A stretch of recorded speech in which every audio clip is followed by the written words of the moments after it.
पूरा महफिल रंग में रंग गई। अंतरा मेरा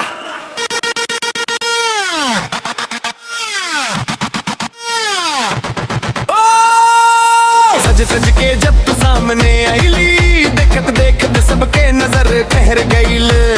तोहरे हंसी के जादू ऐसन दिलवा हमार तोरे बस मर गईल। पायल के छन छन कान में बाजे, बांस के साथ दिल भी नाचे।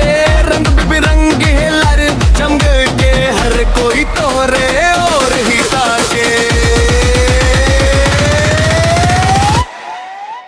कमरिया में आग लग गई, डीजे के बीट पे धूम मच गई।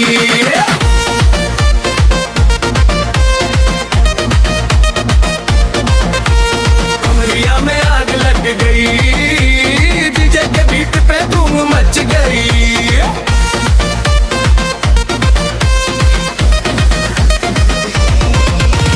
आंखियां से आंखियां बात करे, बिना कहल दिल के राज कहे। एक मुस्कान पे जान लुटेगी, तोरे बिना अब चैन न रहे। रात जवां मौसम रंगीन, चारों ओर गूंजे डीजे मशीन। साथे नाची साथे गाई, याद हमेशा दिल में समाई। पास बड़ा कर बीट चला कर, आज के रात ना रुक पाई। सबके दम एक साथ उठे, महफिल खुशियां से भर जाई। हमें आग लग गई, डीजे के बीट पे धूम मच गई। नच दस मुस्कुरा खुल के, आज के रात सबसे खास बन गई।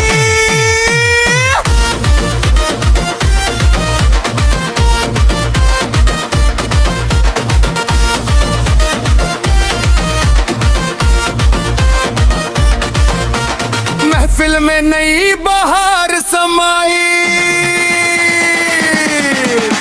दिलवा बोले बस एक बात, तोहरे संग कटे हर रात।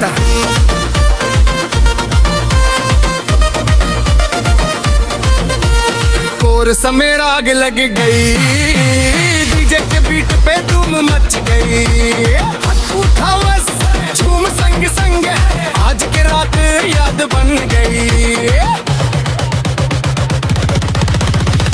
अंतरा छे घुंघरू बोले छन छन छन, दिलवा धड़के धक धक धक। उनका जैसे बीट पर पड़ेला, झूम उठे पूरा इलाका। अंतरा सब रंग बिरंगी लाइट चमके, डीजे वाला बीट न थमे। और साथे नाचत नाचत सपना लागे दुनिया हमके। मुस्कान तोहार चांद से प्यारी, चाल तोहार लागे निराली। एक नजरिया दिल पर चलन, हो गइल प्यार के रखवाली। डीजे